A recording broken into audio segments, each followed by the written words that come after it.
महाराज शिव महापुराण को यहाँ तक कहती है कि आपका कोई काम अटक रहा है, कोई काम नहीं हो रहा, बहुत परेशान हो गए, बहुत थक गए उस काम के लिए, सबके हाथ भी जोड़ लिए, सबके पास होकर आ गए, पर वो काम बढ़ ही नहीं रहा, तो निवेदन करते हैं घी के दिए में काली तिल डालकर शंकर जी के मंदिर के सामने तुमरुका जी का नाम लेकर दिया लगाकर जिस काम को तुमने दुनिया के आगे कहकर देख लिया, कर देख लिया, नहीं हुआ, उस कार्य को एक बार दिया लगाकर निवेदन कर कर फिर जाकर देखना, काम आगे बढ़कर ही रहेगा, छूटे जाने। इस सहज नाम नहीं है तुमरुका जी।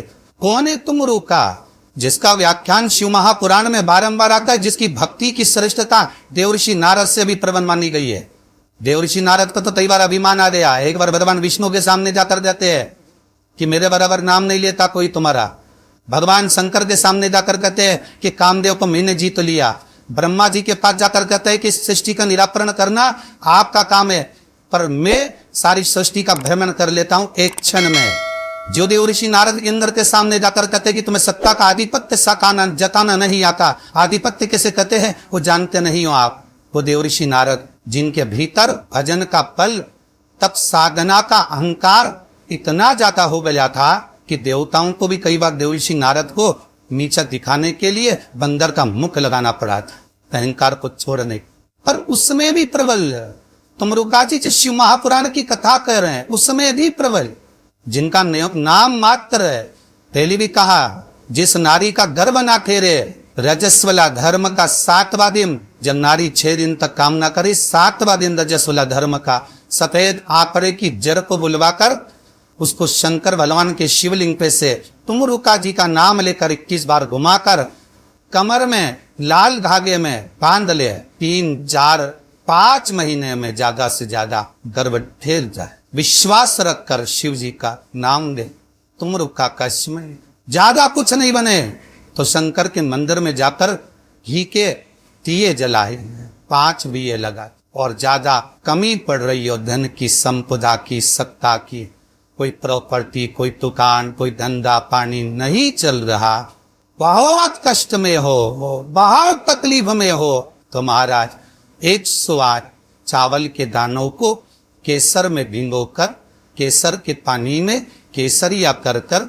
पकाना नहीं है, पकाना नहीं, उसको कच्चा चावल केसर में भिगोकर 108 दाने शंकर को सूर्यास्त के बाद रात के 12 बजे से पहले कभी भी शंकर पुष्प चढ़ा दो, समर्पित कर दो, और वही अक्षत जे जाने उठाकर वापिस रख लेना, फिर बाबा पे सौंप देना, ना धन बढ़ता चले जाए।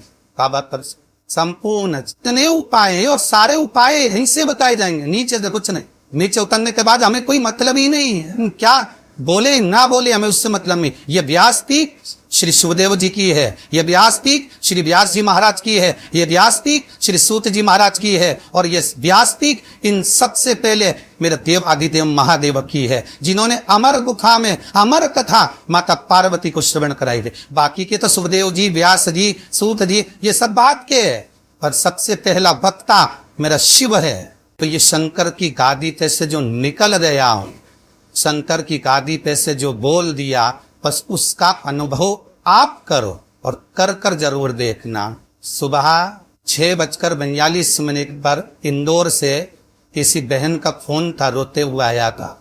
आप लोग कहेंगे तो मैं नंबर भी दे दूंगा, समय लिखे मोबाइल। 6:42 तक फोन आया था, रोते हुए फोन आया था कि मेरा एक ही लड़का है और वो बेटी ने तर पड़ा हुआ। रात को 1:30 बजे से मैं 1:30 बजे से परेशान हो रही हूँ, फोन पर फोन लगा रही हूँ, रात को कोई उठाया नहीं, सुबह तक लगा कर देख रही हूँ।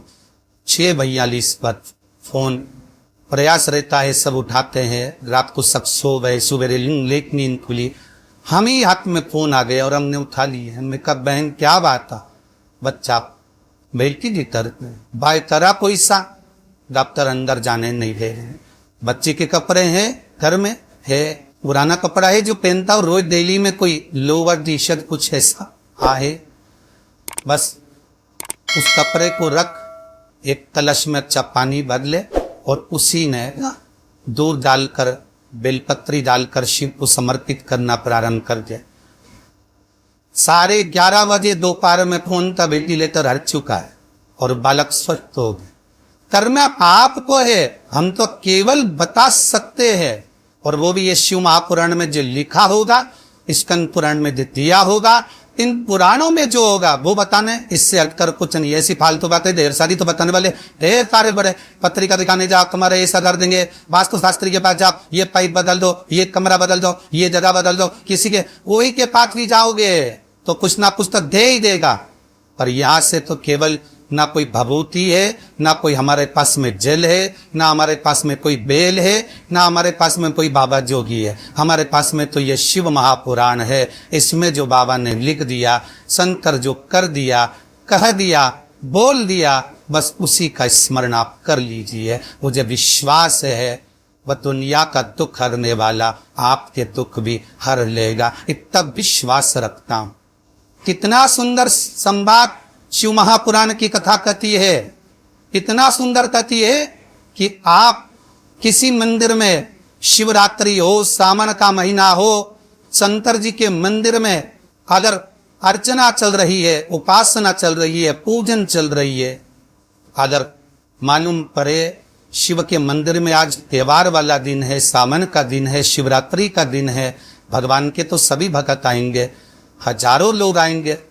भाई सास अगर बीमार है तो मिलने तो बहन बेटी भी आएगी, कोई भी आएगा, भले तुम्हारा लड़ाई हो चाहे जल रहा हो, आएंगे तो समना, नहीं आएंगे तो लोग कह देंगे बताओ अम्मा बीमार पड़ी रही और जीजी एक दिन देखने नहीं आई, बोलेंगे कि नहीं बोलेंगे। सावन का सोमवार, शिवरात्रि का दिन अगर कोई शंकर के मंदिर नहीं जाएगा तो लोग क्या कहेंगे, बताओ आज शिवरात्रि के दिन घर में पड़ी हुई है, भगवान के मंदिर नहीं गए, कितना बुरा लगेगा। घर में साग बीमार पड़ी रहे और नंदों से कितनी भी लड़ाई हो, भाभियों से कितनी भी लड़ाई हो, देवरानी जेठानी से कितनी भी लड़ाई हो, अगर एक नहीं आए ना, अभी देवरानी देखने नहीं आया तो जेठानी आग लगाने में पीछे नहीं हटेगी। देख लो, सास ने पूरा भर दिया, ये दिन देखने नहीं है, देख लो।